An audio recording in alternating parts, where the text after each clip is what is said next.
Okay, तो हमने पढ़ा मतलब हमने पूरा का पूरा ये जो प्रोसेस है oogenesis पढ़ा, फिर भी आप कह रहे हैं कि एक बार दोबारा उसको पढ़ देते हैं, समझ लेते हैं, कोई दिक्कत नहीं है।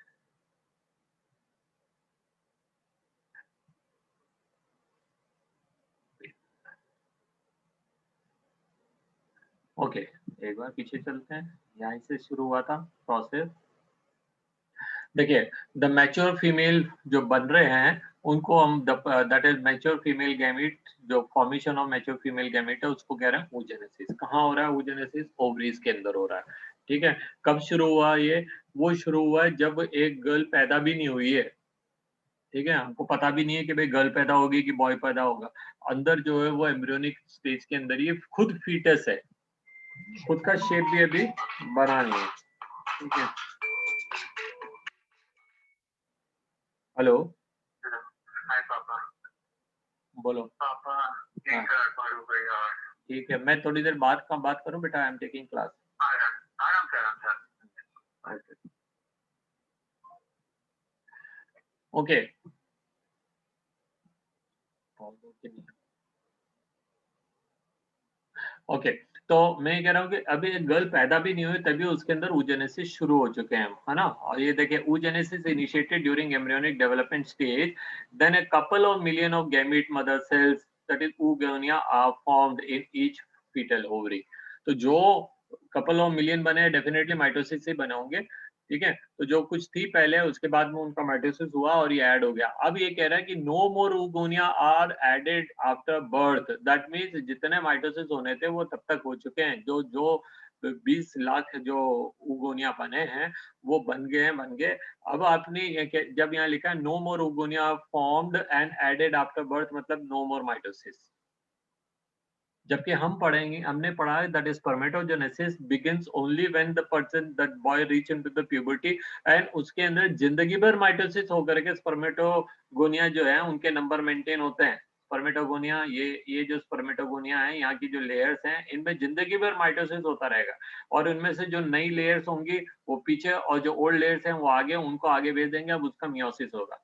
फिर जो आज नई बनी है वो कल उसका वो ओल्ड हो जाएँगी, फिर माइटोसिस होगा, उनमें से कुछ पुरानी आगे भेज दी जाएगी और नई पीछे रह जाएगी। तो ये प्रोसेस चलता रहेगा ज़िंदगी भर, ठीक है? इट इज़ समथिंग सिमिलर, जैसे कि अपन ने मेरिस्टेमेटिक एक्टिविटीज़ पढ़ी थी किसी प्लांट के टिप के ऊपर। उसमें माइटोसिस होता है टिप में, मेरिस्टेमेटिक सेल के अंदर, and they add new sales ऊपर रह जाती है, पुरानी वाली को नीचे भेज देती है, उसका डेवलपमेंट मतलब डिफरेंशिएशन हो जाता है और वो क्या है, एरिया के हिसाब से कुछ क्या बनाएगी एंड ऑल।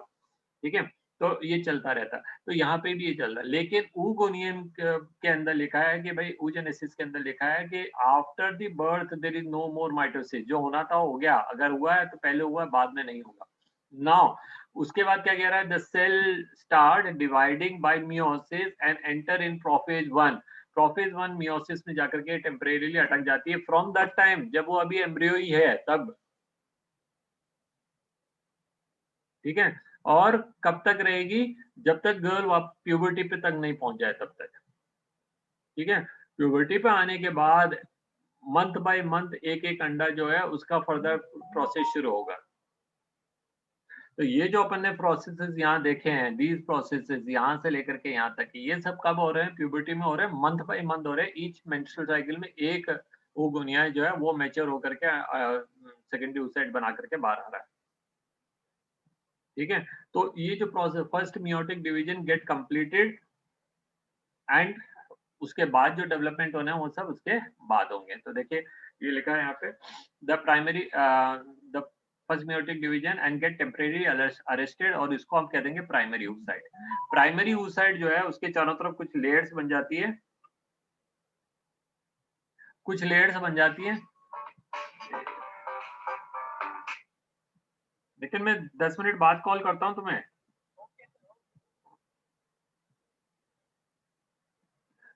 ठीक है?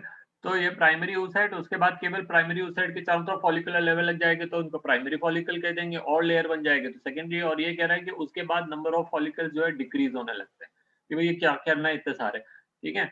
तो ये जो है उन्हीं सेल्स को, मतलब उनमें से कुछ सेल्स मरती चली जाती हैं, डिक्रीज़ होने का मतलब क्या है? डिजेनरेट हो जाती हैं, मर जाती हैं, जो भी है, और वो उनके नंबर आ जाते हैं 60,000 टू 80,000। जबकि ऐसी कोई चीज़ हम स्पर्मेटोजेनेसिस में नहीं पढ़ेंगे। कोई नंबर ऑफ में डिक्रीज नहीं होता स्पर्मेटोजेनेसिस, ठीक है, यहाँ पर हो रहे हैं तो 60,000 टू 80,000 ही रह जाते हैं। फिर उसके बाद में और लेयर जम गई तो ये हो जाएंगे सेकेंडरी फॉलिकल। सेकेंडरी फॉलिकल के बाद उसमें एक एंट्रम कैविटी आती है। ऐसी कोई स्ट्रक्चर हम जो है एंट्रम कैविटी वगैरह हम वहां नहीं पढ़ेंगे स्पर्मेटोजेनेसिस में। तो ये सारी चीजें आप सर याद वीडियो रखिएगा। क्लियर नहीं आ रही है। हाँ जी, सर वीडियो और आपकी वॉइस अटक। हाँ आया कुछ इंटरनेट कनेक्शन सुबह से हो रहा है। Am I audible now?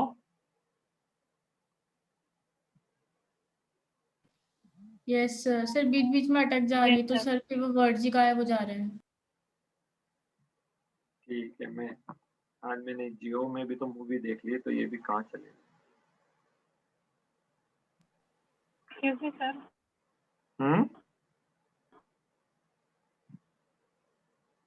कुछ कह रहे हो?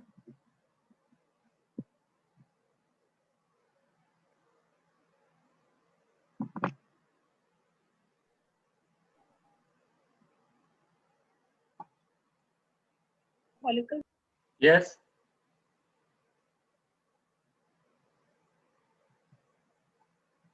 एक मिनट कनेक्ट हो जाए।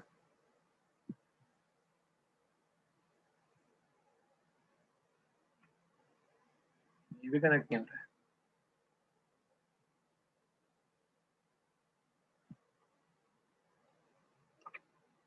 Yes, am I audible now? Yes sir, now clear. हाँ, कुछ बोल रहे थे कनिका? Yes sir. हाँ बोलो। सर ये डिजनरेट क्यों हुई इतनी फॉलिकल? जी तो इनका प्रोसेस है भाई, जरूरत नहीं है ना, इतने सारे बन गए, पहले बन गए, जब बन गए तो अब उनको डिजनरेट देखिए क्यों डिजनरेट हुए, वी डोंट नो, ये बॉडी के इनके प्रोसेस है। वहां भी हमने पढ़े थे मोनोस्पोरिक डेवलपमेंट में कि 4 में से 3 डिजनरेट हो जाती है। Probably it is an adaptation के उनको नंबर ऑफ ओवम जो है या फीमेल गैमीट है उनको कम रखने हैं, तो एक तरह का उनका अडेप्टेशन है, ठीक है। बट ये अडेप्टेशन भी नहीं कह सकते हम यहाँ पे, क्योंकि अभी भी 60,000 टू 80,000 है और उसके हिसाब से अगर फर्स्ट मियोटिक डिवीजन और सेकंड मियोटिक डिवीजन कंप्लीट हो जाते हैं तो इनके भी 4 गुना बन सकते हैं, ठीक है। हालांकि वहाँ पे वो डिवीजन भी अनइक्वल है, पोलर बॉडी जो है फंक्शनलेस रह जाती है, तो जो भी है ये बॉडी का उनका अडेप्टेशन है, बॉडी के अंदर ये प्रोसेस हुए हैं कभी, इनके बारे में जो उनके डीएनए के अंदर इस तरह की कोडिंग है तो अब वो वैसे ही चलेंगे, है ना। हम तो जो चीज है उसको पढ़ रहे हैं, we can not give the exact reason of it. Sir सारे मियोसिस में आ जाते हैं वो या फिर एक एक करके आते हैं मियोटिक डिवीजन में? नहीं, मियोसिस में तो सभी आ गए, आके अरेस्ट हो गए। अच्छा, मतलब पहले माइटोटिक हुआ, उसके बाद मियोसिस वाला हो गया। हाँ, फिर माइटोसिस तो उसके देखिए बाद बर्थ के फिर वो पहले हो गया, मैच्योर। है ना। और उसी के साथ में वो जो है मतलब जो वो बन गए उसके बाद में उनका फर्स्ट मियोटिक डिवीजन हुआ प्रोफेज 1 तक अंदर आकर के फिर वो रुक गए। अब उसके बाद उनका फर्स्ट फर्स्ट जो डिवीजन है वो कब पूरा होगा, जब वो मैच्योर हो जाएंगे, मतलब वो प्यूबर्टी पे पहुंच जाएंगे, उसके बाद आगे का डेवलपमेंट फर्दर शुरू होगा, ठीक है। तो ये सेकेंडरी फॉलिकल बन गए।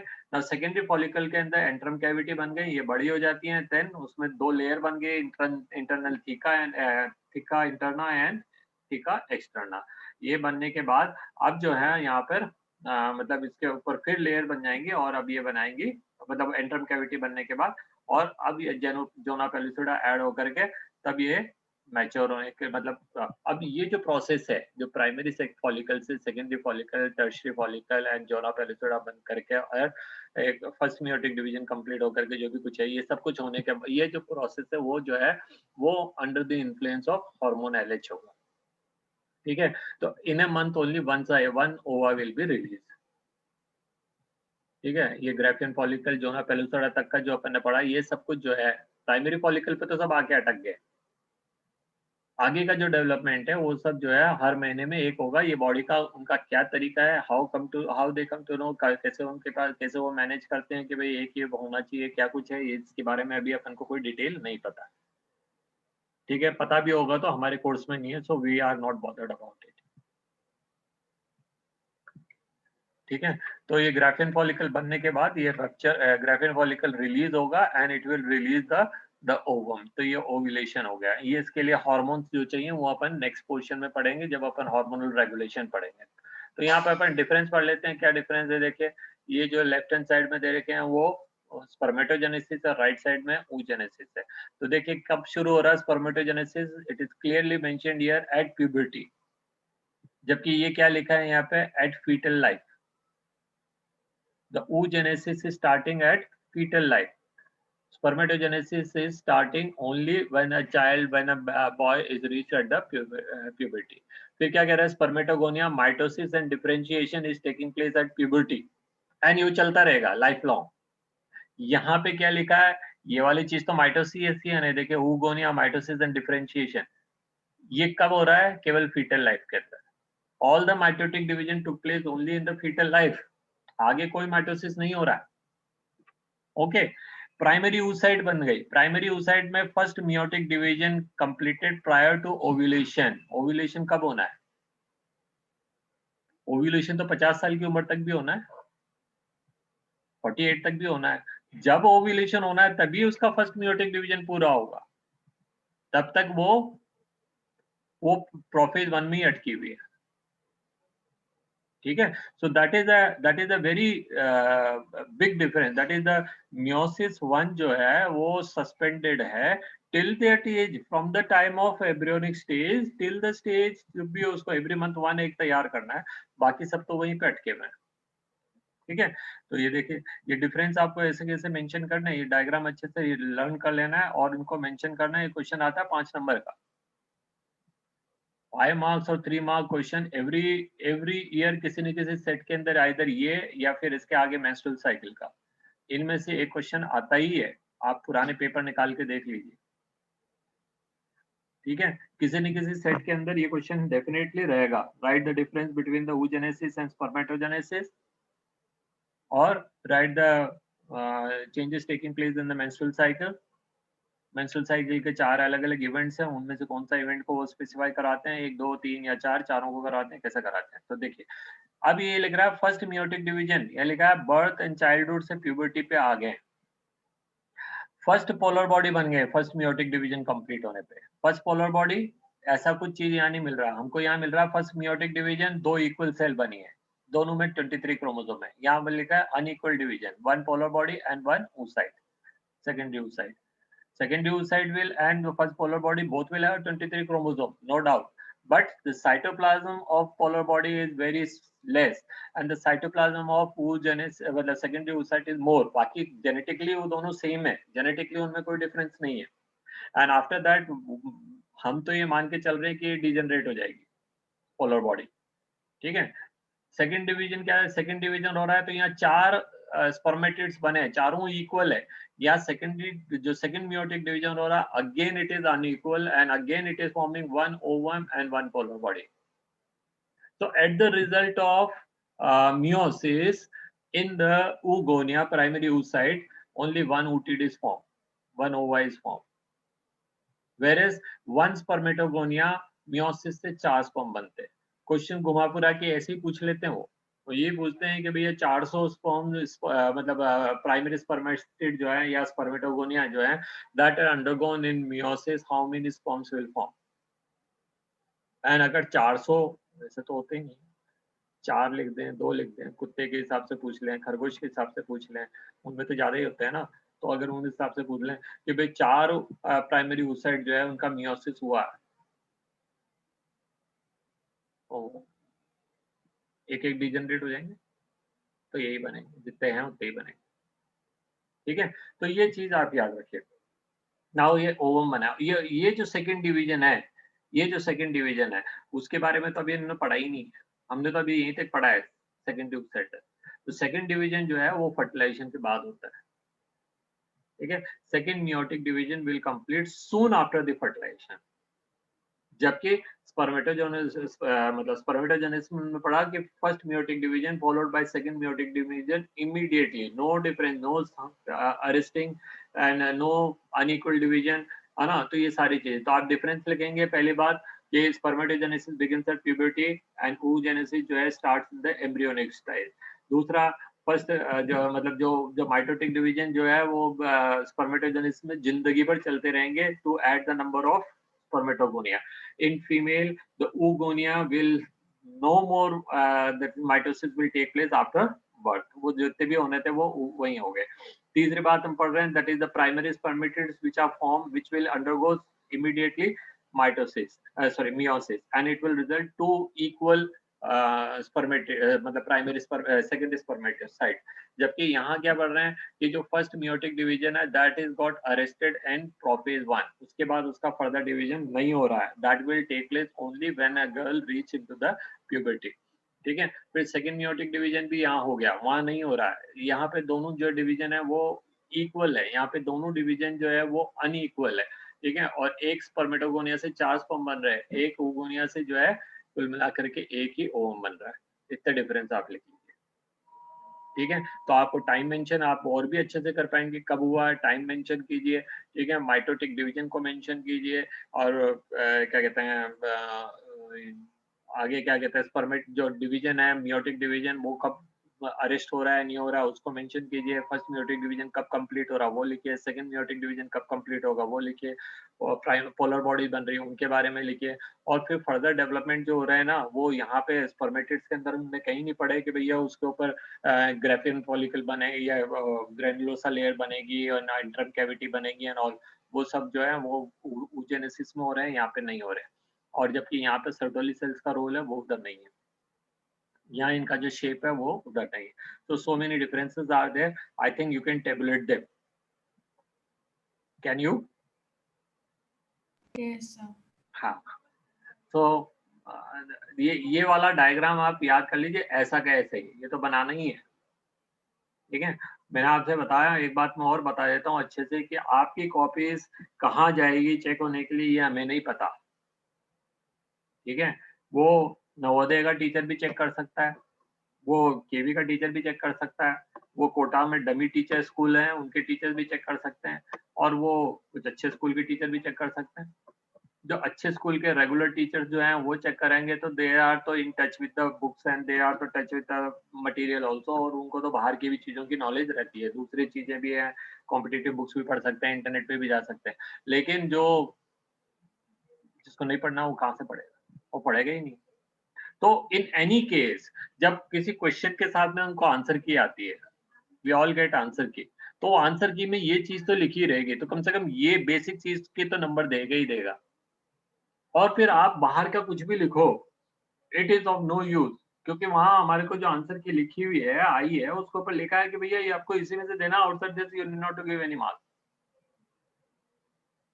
तो आपने एनसीईआरटी की बुक के अंदर जो एग्जांपल्स पढ़े हैं आपको वही देने हैं, आपको अपना दिमाग लगा करके दूसरे कोई एग्जांपल नहीं देने हैं। हम जैसे कुछ आपसे पूछेंगे कि हाइल्डिंग वैरायटी ऑफ व्हीट के नाम लिखो, और बुक के अंदर लिखे हैं वो क्या कहते हैं कल्याण सोना और सरबती सोनारा और ये लिखे हुए हैं, और आप जो है अपने आपने जो है नेट पे छाटा और आपने कोई 4-5 अलग वैरायटी लिख दी, कोई नंबर नहीं देने वाला है उनके। ठीक है, राइस की वैरायटी के जो नाम बुक के अंदर दे रखे हैं वही चीजों के उसी के नंबर मिलने हैं, आप आलतू फालतू देंगे कोई देने वाला नहीं है। क्यों? कौन ढूंढने जाएगा वहां? ठीक है, इसीलिए जब मैं आपको कह रहा था कि जब आपने वो क्या कहते हैं फ्लावर वगैरह के लिए भी जब मैं आपको पढ़ा रहा था तो मैंने आपसे कहा था कि भाई ये जो एग्जाम्पल बुक के अंदर दे रखे हैं उनको ही पढ़ लीजिए आप। ठीक है, तो एग्जाम्पल वहीं के आएंगे, डायग्राम वहीं के आएंगे, उनको आप अच्छे से पढ़ लीजिए। आप नॉलेज कहीं से भी लीजिए, नो प्रॉब्लम, बट एग्जाम में उनको वही परोसिए, बिकॉज जो एग्जामिनर आ रहा है, मेरे पास तो ऐसे ऐसे एग्जामिनर्स आते हैं, मैं क्या बताऊं आपको, मैंने तो कई एग्जामिनर्स को वापस भी लौटा दिया, मैंने कहा सर आप प्लीज जाइए, आपसे नहीं होगा ये। क्योंकि उनकी कॉपी फिर दोबारा मैं चेक करूँ तो फिर ये तो इट्स अ हेडेक नो। मेरे अंडर में मान लो एज स्टैंडर्ड प्रैक्टिस 12 टीचर आने चाहिए, लेकिन वो 12 टीचर में से अगर एक टीचर की हर कॉपी में चेक करने लगूँ और 11 टीचर की 2-2 कॉपी चेक करूँगा तो मेरे लिए तो कितना बर्डन हो गया। तो मैं तो सीधा मना कर देता हूँ, सर प्लीज़ आप जाइए, आप किसी बच्चे का नुकसान मत करो। क्योंकि वो बच्चा तो बड़ी आशाओं से बैठा होगा, और उसके बाद अगर वो कॉपी चेक कराएगा और उसकी कुछ गलती निकली, उसको रिकॉर्डिंग में क्यों डालें?